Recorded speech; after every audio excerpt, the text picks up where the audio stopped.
So, next part is your constant head method to determine coefficient of permeability, as I said last class. So, there are two methods, one is your constant head method, other is your variable head method. In this method generally you add water and collect at the outflow when the rate becomes constant. That means, how do you know that? Add water until it is hydraulic gradient become 1, that means rate becomes constant, that means you collect water in a stipulated time. So, same water you are getting a regular time interval, then you can say that the rate becomes constant. So, at that conditions you find it out what is the difference coefficient of permeability of soil. If you look at this constant head apertures, generally what happen, there is a soil and water has been allowed to flow through the soil in a constant head, that means this head is fixed, this height of the water fixed from the soil, so that the head is fixed. So, water allows to pass through the soil. So, then you will collect amount of water in the outflow passing through the outflow. Water discharge per time, based on the time you can find it out your coefficient of permeability. So, L is the length through the soil. If you look at here, means water passing through the soil from here to here, this is called length. Y is the height of ponded water, that means height of the water above the soil. X is the height of water required to lower the gradient, so that Y can be maintained. X is the height of the water required to be lowered, so that Y should be always maintained. If gradient is 1, then Ks is equal to Q as per Darcy's law. Now, come back to falling head method. In this falling head method, weight the column from the bottom up, fill a burette to above the height of the soil column and allow it to drain. Drain until rate of head loss is constant, means rate of head loss is constant. So, coefficient of permeability of soil, you can find it out AL by A into T2 minus T1 log S2 by H1. It is called falling head, that means the head has to vary. Where this falling head has been used, this falling head used for the soil of fine grained soil generally. For constant head method has been used to find it out coefficient of permeability of coarse grained soil. Now, if you look at this falling head apertures, this is soil. So, this is a burette, water is there, means initially you pour water inside the burette, then A is your diameter of the burette, and find it out what is your time interval time T1, then after certain height S2 you find it out time T2, L is your length of the soil where it is passing through. Now, area of cross section, the moment I say area of the cross section, if this is my soil sample, how water flow through this, water is flowing through this in this direction or in these directions. That means, this is the area of cross section through which water passes. So, A is your area of cross section. If you know the change in water collected with your time T1 as well as T2, and these are your fixed parameter, that means A is your diameter of burette, cross sectional area of soil you know, length of the soil you know, in that mold what is that length of the soil that you know. Then if you collect the outflow, that means discharge with respect to time T1 and T2, then only you can find it out what is your coefficient of permeability for falling head apertures, that means for fine grained soil. If you look at A is your diameter of burette, L is your length of the soil specimen, A is your area of cross section, T2 minus T1 with this time T2 and T1, and S2 by H1 is nothing but your head or height. If you look at here, H1 with time T1 with time T2 with this, what is your head? This is your S2. From there you can find it out coefficient of permeability by means of falling head method. This is I explained now. Another one is called test basin method. That means isolate a column of soil, usually much larger than a core to be used in the laboratory. Seal the lateral faces of the column, ensure the column is saturated, apply a constant head of water at rate P, obtain Ks using a mass balance approach. That means I is equal to P minus E, where Ks is equal to I since soil is saturated. This is called test basin method. So, Ks, finding out coefficient of permeability of soil, the constant head method is used for soil with a height with a high Ks, means high coefficient of permeability.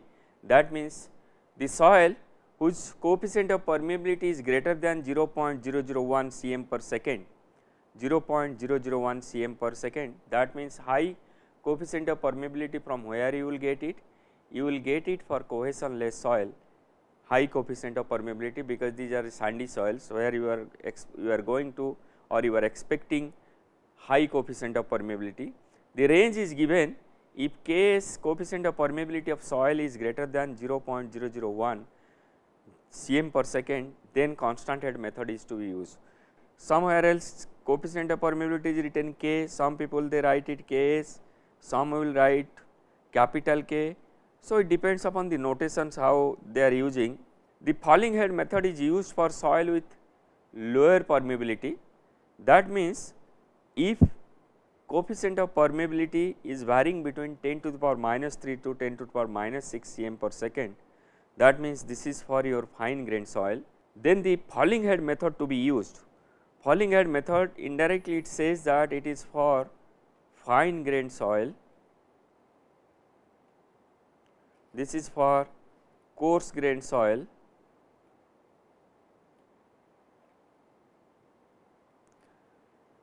Laboratory experiment can obtain Ks in each dimensions, both the dimensions you can find it out, means coefficient of permeability. Before I start this determining this unsaturated K, now if you look at here, this Darcy's law saturated flow, vertical or horizontal, if I go back to theory, volume of discharge rate Q is proportional to head difference dH and to the cross sectional area A of the column, but is inversely proportional to the distance dl or L, we say L or dl or H or dH of the flow path, and coefficient of permeability K is called coefficient of permeability or coefficient of means conductivity, sometimes hydraulic conductivity of soil, let us say, is Q is equal to minus Ka delta H by L. The average flux can be obtained by dividing Q with A. The flux is often called Darcy's flux QW, Darcy's flux QW. Now, if you look at these estimated methods, grain size, very fine sand or poorly sorted, means it will be 40 to 80%, means applicability sand sediments. So, K is equal to C into 10 D10 square. D10 is your grain diameter for which 10% of distribution is finer. That means, effective grain size where D10 is between 0.1 and 0.3 centimeter.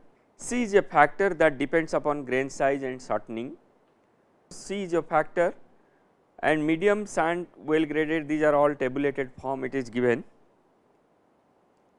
Field testing, if you look at this field testing, this is called borehole permeameter. One of the testing, as I said earlier, in the field permeability, how do you find it out? One is method is your pumping in, pumping out, other is your by means of tracer, third is your by means of borehole method. And this is one of the field tests, that is called borehole permeameter or permeability test. If you look at here, these are all testing arrangements of the field testing for borehole, you see 12 inch to 6 inch double ring has to be provided here, and by means of borehole constant or falling head permeameter you can measure. If I go back to my this double ring infiltrometer is a central valve with this infiltrometer principle is as per this cylinder of 30 centimeter in diameter. Smaller rings are available also. Drive 5 centimeter or more into soil structure or horizon. Water is ponded above the surface, typically less than 6 inch. Record volume of water added with time to maintain a constant head. How much of volume of water required to maintain a constant head? It can measure a combination of horizontal as well as vertical flow. This is a single ring infiltrometer. So, you in that infiltrometer allow water, so measure the volume of water with time to maintain the constant head. That means equal amount of water passes through this borehole with equal time difference at where it will achieve a constant head.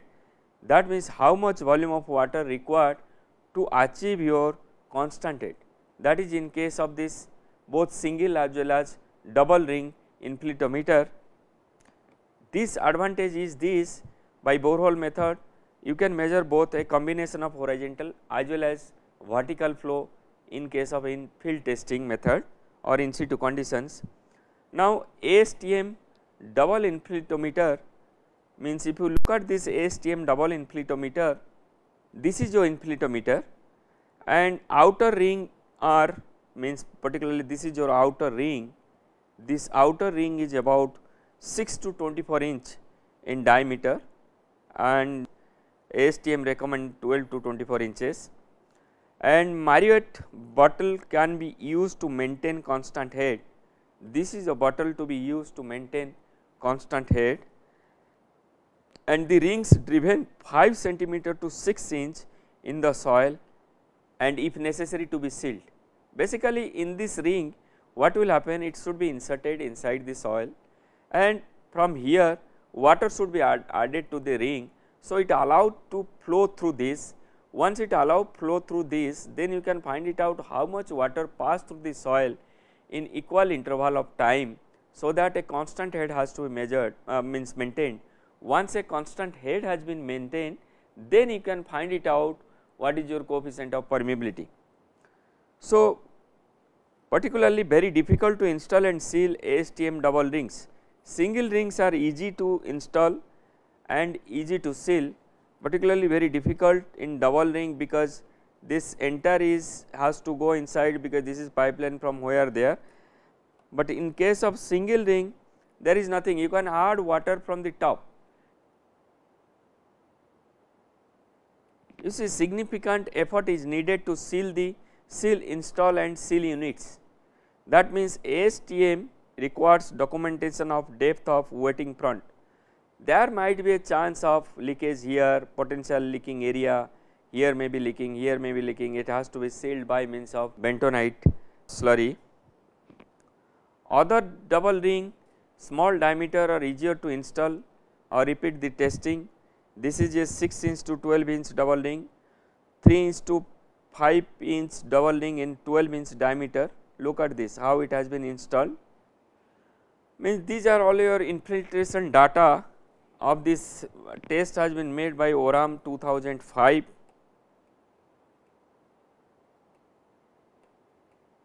Now come back to this field test. Look at this, by means of boring, in situ boring method, means this is your borehole, you made the borehole here and boring pipe has been inserted here. By means of single rig 12 inch to or 6 inch or single ring or double ring, you allow water to flow inside, so that a constant head has to be achieved. Once a constant head has to be achieved, that means delta H by delta L amount of soil where you are considering inside this borehole. With the time you can find it out your coefficient of permeability in situ, vertical as well as also laterally. Another one is it has a different permeameter. You see sometimes it is given naming Talsma permeameter, where you see here you have modified Amundsen. So, here water you add it, how much water passed through this you can find it out. So, this is a constant head borehole permeameter. What is delta H? If you look at delta H is, if you look at the total hydraulic head at inflow, at point of inflow total hydraulic head is your at this point total hydraulic head is, if it is Hi, that means Hi rho plus Hjp. What is Hi rho? Means if you look at here, this is your length of the soil plus this is your water. So, datum plane placed at the outflow, that means where this outflow will be there, datum plane has to be placed it. This is my datum plane. So, total hydraulic head at outflow H0 is equal to 0, because datum plane has been placed here. So, delta H change in hydraulic head is Hi minus H0. Hi is nothing but your, it has come from here, soil with water minus O. So, this will, so hydraulic gradient I is equal to change in hydraulic head by length. So, this is your change in hydraulic head and this is your length. Borehole permeability testing can be a suitable method. Falling head and constant head method may be suitable. Permeability data for specific sites should be calculated using geometric average. Means specific data, specific site, permeability data, suppose specific site is, this site is there. So, how do you find it out? In geometric average, you consider one borehole here, find it out permeability, one borehole here, find it out permeability, one borehole here, find it out permeability, one borehole here, find it out the permeability. With this, once you find it at the permeability, then you can take its average. Equations and methods based on Darcy's law, and the result is a value for K or Q. Always do not recommend estimating permeability based on particle size distribution, do not recommend it. Laboratory permeability testing is also possible, but it may be difficult to get a representative sample and account for induced changes. So, best is you go for borehole permeability testing in the field in situ condition, then you record it on that site, record it 3-4 places and take this average.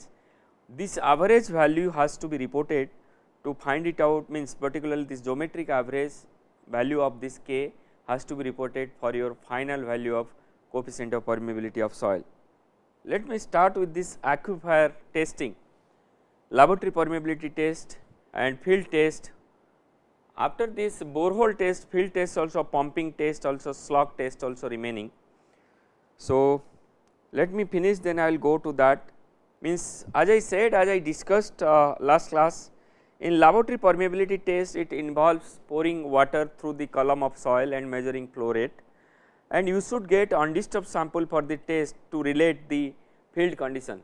Undisturbed sample of the soil column you have to collect from the field, so that whatever permeability in the laboratory you are going to get, it has to be correlated to the field condition. Laboratory permeability test, as I said, with your constant head K is equal to QL by AH. So, Q is your discharge, L is your length, A is your area of cross section, H is equal to head causing the flow.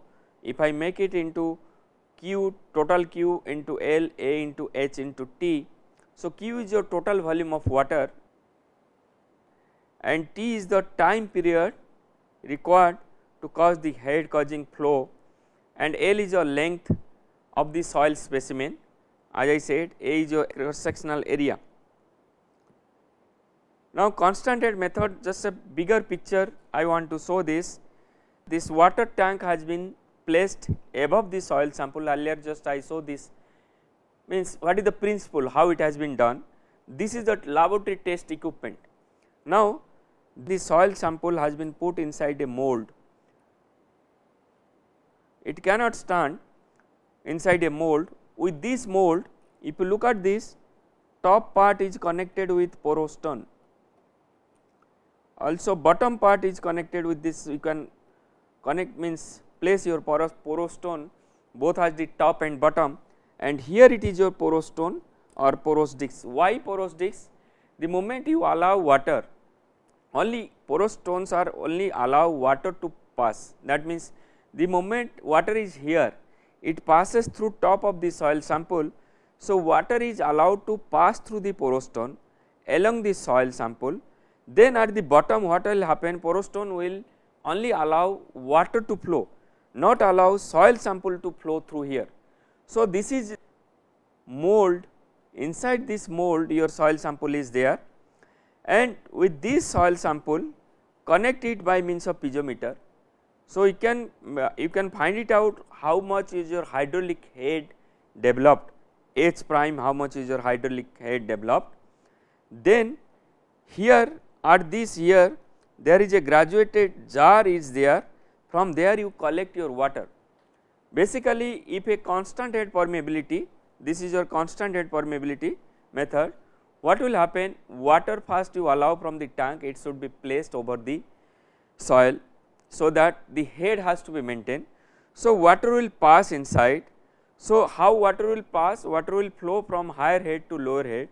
So, head loss or head with a differentiated head you will observe by means of piezometer. This piezometer will be at the top. So, how much water will be here, you can find it out, this is your water. This is piezometer at the bottom of the soil sample, you will find it out water level here. With this water level top and bottom, then you can find it out H prime, what is your head loss, and with this help of head loss you will find it out constant head permeability, you can find it out what is your coefficient of permeability. You see sometimes we write K, sometimes some people write K. So, K earlier slides are Ks, here it is K, it is nothing but coefficient of permeability. Now, this total volume of water, can you measure it, how much volume passing through this? Yes, I can measure. How we will measure? Look at here, the moment you allow water to pass through this here and collected in a graduated jar, that means you take a stopwatch, allow for suppose say time t is equal to 1 minute. Initially you start time t is equal to 1 minute. Then with this stopwatch take time t is equal to 4 minute. With 4 minute time t interval collect the water, how much water you are collecting. Then second step, with time you start t is equal to 4 minute, then allow another time interval say 4 minute, that means next step of 4 minute plus 4 minute, at 8 minute time then you collect your water and stop the collection of water, means at regular interval of time how much water collected that you can measure. From there you can find it out your discharge or total volume of water where it has been collected in this graduated or measuring jar, how much amount of volume of water you can collect, you can find it out. Then head causing the flow, you can find it out from here by means of measuring the piezometer, you can find it out head causing the flow. Then time period, how much time period, as I said initial time sort of t1 is equal to, so say 0, t2 is equal to 2 minutes, how much time period, with this 2 minute of time period of time you have collected discharge of this ml, say 10 ml, with 2 minute time interval you get the discharge say q is equal to 10 ml, and time interval t is equal to with 2 minutes, that means you will get q, you will get t, h you will find it out, as I said h you will get it from here, what is your hydraulic head, from there you can find it out h. So, h you also you get, you know length of the soil sample, from the mold you can you know what is that pre-decided length, means this is a fixed length, what is your length you know it. So, once you know the length, then what else remaining, area of cross section, that you can very easily find it out, from there you can find it out coefficient of permeability by means of constant head permeability you can find it out. So, this is means earlier slides are how it has been done, what is the physics behind it, and this slide is showing coefficient of permeability by constant head method, laboratory equipment, and how this laboratory equipment has been placed for this coefficient of permeability by means of constant head method. Now, come to next, what are the measurement you are going to do? This is your calculation sheet, that means mass of empty mold with base plate you measure, you have to take at least 3 molds, so that average value, as I said, one coefficient of permeability may not be correct, at least 2 to 3, at least 3 mold you will take it, or 3 soil sample you will take it, find it out coefficient of permeability and take the average. So, initially mass of empty mold with base plate you measure, mass of mold with soil and base plate you can find it out, third is your hydraulic head you can get it, then time interval, quantity of flow you can get it. So, first time in period t, second time in period t, third time period in t. What do you mean by first time period in t? Suppose with first time period of 2 minutes, what is your flow, what is the Q, means how much water you collected in the measuring jar. Second time period, suppose say another 2 minutes, how much volume of water you collected, how much ml you are collected. Suppose first 2 minutes you collected 10 ml, second 2 minutes you collected 8 ml, third you collected suppose say 12 ml. That means average value of 10 plus 8 plus 12 by 3, this QL has to be reported, this average volume has to be reported. Do not go by only one value of Q, only one time interval, whatever you are getting the Q, that is not to be true, because inside the soil to get this, achieve this constant head, it takes time. So, what will happen, you take any 2-3 interval of time and take the average and report it for your calculations.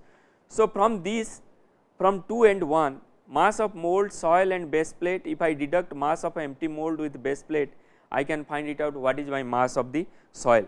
So, mass of the soil you can get it 2 minus 1. So, bulk density you can find it out mass per volume, because mole volume is fixed 1 meter by 1 meter by 1 meter, means what is the dimension is there, it is fixed. Now, water content you can measure it, from this bulk density you can find it out dry density, then you can find it out also void ratio, what is the void ratio, it is also required. Then from all this value of Q, average value of Q, report it, length of the sample, length of the mold you know, area of cross section, hydraulic head and time interval. From there you find it out, this is your K1, this is your K2, this is your K3 for 3 soil samples. With help of K1, K2 and K3, then 3 permeability you are getting. Theoretically they are supposed to be same, but it is not true. So, the value will be means the value will be vary slightly, then you consider report it average value of the K1, K2, K3.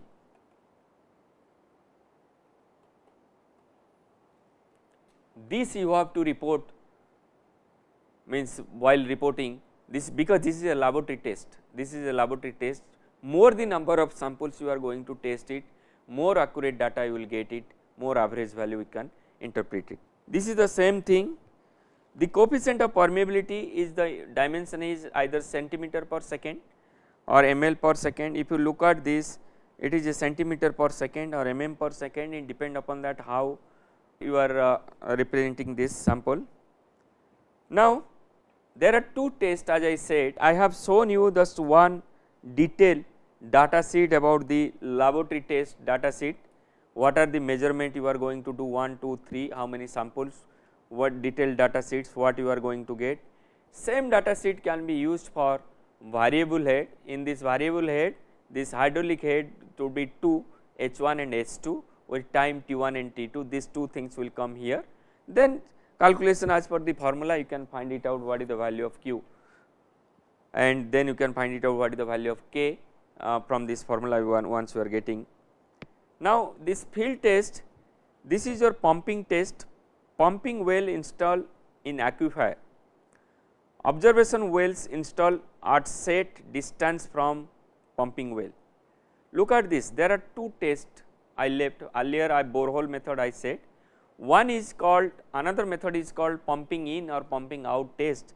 So, pumping wells, that means pumping wells should be installed in a aquifer. There are two pumping wells, one pumping well has to be installed in aquifer, other pumping well is called observation well. It should be installed at a certain distance away from your pumping well. Pairs at right angle to test for anisotropic. If this is my pumping well, means pairs at right angle. So, one pumping well will be here, one will be here. So, that it should be right angle to each other, so that I can find it out anisotropic. Anisotropy means isotropic anisotropy. Anisotropy means the property of permeability in x and y direction, it should not be same. Isotropic means kx is equal to ky is equal to kz. X, y and z direction the permeability is same. Pumping several hours to days at a constant measure rate. That means pumping means you pump it constant rate. That means several hours to days. It may be 4 hours, it may be 8 hours, it may be 1 day, it may be continuous 2 to 3 days at a constant measure rate. At a constant measure rate means you decide how much amount of water to be pumped out, how much water, say suppose say 100 ml of water. So, maybe 1000 ml of water, that is called constant measure rate, that measure rate should be constant. Pumping causes drawdown in pumping well. The moment you start pumping water outside this pumping well, if this is a pumping well, the water level is here, then you are pump out, so sudden drawdown, the water level will be fall down. And manual and electronic water level measurements before, during and after pumping. That means both manually you can measure it. Manually how you can measure it? You place a scale from top to bottom, you place a scale. Suppose this is started with 0, this is your 100 mm. So, how much height water you have pumped, that you can measure by manually or by electronics device. Electronics device you can place it, it can directly give, once the dimension is fixed, you know the how much volume of water is there. So, how much has been pumping out, that you can electronically you can measure it. You place it so meticulously, so that you can measure before what is the height, and during also what is the height, and after the pumping how much the height has to be achieved. Drawdown recorded at pumping well and observation well, both these wells you measure how much drawdown has been achieved. So, another test is your, this I am going to show you also in details, these are all in field, I am going to show you in details. If you look at here, this is your aquifer, means water table is there, water level is there, aquifer.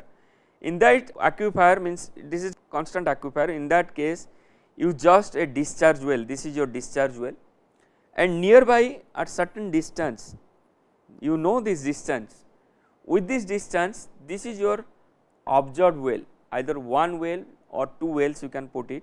So, what will happen, at a constant rate this discharge you pump, at a constant rate you take out this water from this aquifer.